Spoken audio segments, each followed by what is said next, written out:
It's been a while since we've had a true Assassin's Creed game. Yes, Assassin's Creed Valhalla was released only 2 years ago within 2020, but for a lot of hardcore fans, they don't like the path that the franchise has gone down. This being a full-fledged open world RPG. Most enjoy what it was back in the day, which was a linear narrative open world storyline. And it seems like Ubisoft are agreeing with the fanbase for once, because next year we will get a new Assassin's Creed with the name of Assassin's Creed Mirage. And this new title will be going back to the roots, and in this video we are going to be covering everything that we know so far. But before we do get into the video, if you enjoy the content here and want to see more from me, then make sure you do hit that subscribe button and turn on notifications. Every single week we are uploading the latest videos around Ubisoft, which does include Assassin's Creed Mirage, so if you do want to stay up to date on everything, you must be subscribed to the channel. So, Assassin's Creed Mirage is the game to go back to the basics. We'll be returning to the stealth action narrative driven roots that defined Altair and Ezio in the very early days. But it does still link to the narrative that we've had in recent times with the likes of Assassin's Creed Valhalla, because it is based around a character which will be returning. This of course is Basim, which you did meet within Assassin's Creed Valhalla. So with all of that in mind, let's actually go through what we know so far. Firstly, the setting. Assassin's Creed Mirage setting is the 9th century of Baghdad, with the time period beginning in the year 861, just a few decades before the events of Assassin's Creed Valhalla. Ubisoft have said that at this time Baghdad was effectively at the center of the world, and a key place for knowledge, art, innovation, science, commerce, and power. As 9th century Baghdad was effectively destroyed 5 centuries later, Ubisoft then go on to say that they've looked at historical documentation and other cities of the time, such as Samarra, to recreate Baghdad with as much accuracy as possible. And with all of this, it brings some differences to what we've seen through most recent games, being the likes of Origins, Odyssey, and of course Valhalla, because Mirage will be far smaller than the worlds that's been offered that we've seen before. Baghdad itself is divided into 4 unique districts, including the industrial area of Kahak, apologies if I am mispronouncing that, and of course the lush gardens of the Round City. But despite the world being a lot smaller than what we've had in recent years, it is still said that Ubisoft are trying to make it as dense as possible. And just to throw my personal opinion into all of this is how I would like it to be. The idea of having these massive open worlds that you can travel and explore is awesome on paper, but in reality, it can lead to there being a lot of time where you have to travel in between objectives. And if that world hasn't got many activities in, it's just you being on horseback or you sailing, you pretty much doing nothing, as it turns into a bit of a walking simulator. Even with the likes of Origins, Odyssey, and Valhalla, I would just go and spend a few hours right at the beginning going to every view synchronization point just so that I can view the surrounding area and then treat it as a fast travel for the rest of the game. And whilst doing this, I used to think back to what I used to do back in the previous Assassin's Creeds way before all of this, and it was rare that I would ever use fast travel. Let me know in the comment section down below if you feel similar to the way that I do. Of course, this is coming from someone who was a massive fan of the old Assassin's Creed games, not so much of the newer ones. So, as already previously mentioned, the main character is a returning character. We did meet Basim within Valhalla, but with Assassin's Creed Mirage, we will be following his journey 20 years prior to the events that happen in Valhalla, and instead we'll be tracking his ascent from street thief to apprentice to master assassin. As part of his journey, we'll also get more insight into the Hidden Ones and the evolution of the ancient organization that was founded by Aya and Bayek in Assassin's Creed Origins.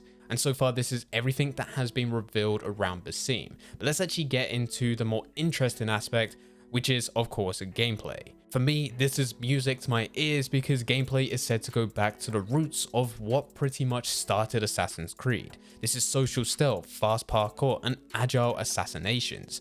Now this doesn't mean that everything that they've done in recent years with Origins, Odyssey, and Valhalla has just been completely scrapped and they're going back to the drawing board with what they had before, because it is also said that there's a little bit of every Assassin's Creed game within Mirage. For those long-term hardcore fans, it is going back to the roots of the series, so that's a plus for you. but it's also bringing in some of the most enjoyable gameplay features, mechanics that we've seen from recent gameplay. So that when going through Mirage, it doesn't feel the way that it used to, it is more up to date and with the times. And then to bring all of this together, it is a narrative driven approach, rather than it being a case of you deciding what you want to do in game and there being multiple outcomes. As for stealth, Ubisoft have said that Assassin's Creed Mirage has a bigger focus on stealth than in the most recent games, structured around the loop of identifying, hunting, and eliminating a target, and then just vanishing. To add to this, Ubisoft has also announced complete overhauls of certain detection systems that have been part of the game. They've also changed the design of the city and its rooftops to better allow for stealthy approaches, and also introduced new tools to aid with combat and escapes. We have already seen a bit of this within the trailer, even though it's not gameplay, but still, to demonstrate, they've brought in a detection mine, which will allow you to release a cloud of smoke when triggered. And also, I don't think we saw this within the trailer, but there is also said to be a blow dart. With the stealth changing, there's also a change to parkour, and we did briefly cross over this because there is a change to rooftops allowing you to better traverse, and this will be the main way in which you will navigate the city. Baghdad will be a much more densely layered city compared to what we've had in recent years. So it's not the case of you needing to call your mount to travel on horseback or even just bring in your longship. The primary way to travel is rooftop to rooftop, and to make this feel more up to date, they have sped up the pace of parkour so that players feel agile and empowered when traversing the city. This also means that certain animations and iconic moves will also come back from previous games. The reason these animations were taken out of the game was because it didn't suit the gameplay of what we had with previous games, just because of how open they were. It wasn't densely built up and you didn't need them within the game for you to parkour building to building. But now with Baghdad, it opens the opportunity for those moves to now come back. And if there's changes to stealth and parkour, it only makes sense that they make some changes to assassinations. Mirage will pull a lot more focus onto assassinating targets. The main assassination events will take place in what Ubisoft is calling black box missions. These will be contained within Baghdad's districts, and you'll have the freedom to chart your own path to the target by blending in with the crowd and following their path or tracking them from the rooftop positions. An example that has been provided, Mirage will introduce all new assassination animations, new upgradable assassins tools, and the capacity to set traps within the environment. Mirage will also introduce a new feature that sounds similar to the mark and execute mechanic introduced in Tom Clancy's Splinter Cell Conviction, which will allow Basim to perform multiple stealth kills at once. And the final thing to talk about is the story. The story is set to be more linear than recent games in the series, which we have already touched upon.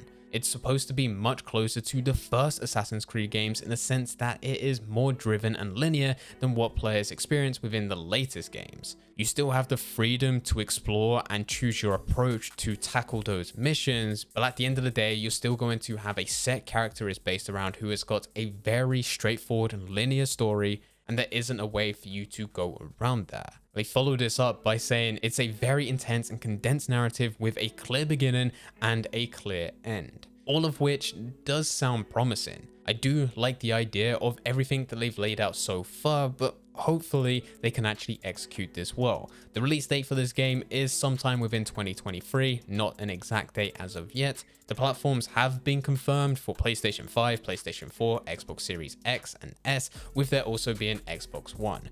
Ubisoft has also confirmed that Mirage will be available on PC through the Ubisoft Store and Epic Games Store. As for editions, they have also been released. The standard edition will cost around $50. The deluxe edition, which includes DLC inspired by Prince of Persia, this will be around $60, and there's a limited edition collector's case which includes a Basim figure, map of Baghdad, an exclusive steelbook, and more, which will run you up to around $150. As with most games that I buy, I won't be placing an order until there's an official release date, and of course it being 1 week before that game actually intends to release, because every single time I buy something, it always seems to be delayed. But anyway guys, that is absolutely everything that we know so far about Assassin's Creed Mirage. On this channel, we will be keeping you up to date with everything, so whenever there's any news, leaks, speculation, or even gameplay that gets released, we will be covering it here on this channel. Let me know all your thoughts in the comment section down below. But anyway guys, I hope you guys did enjoy. If you did enjoy, don't forget to leave a like and subscribe.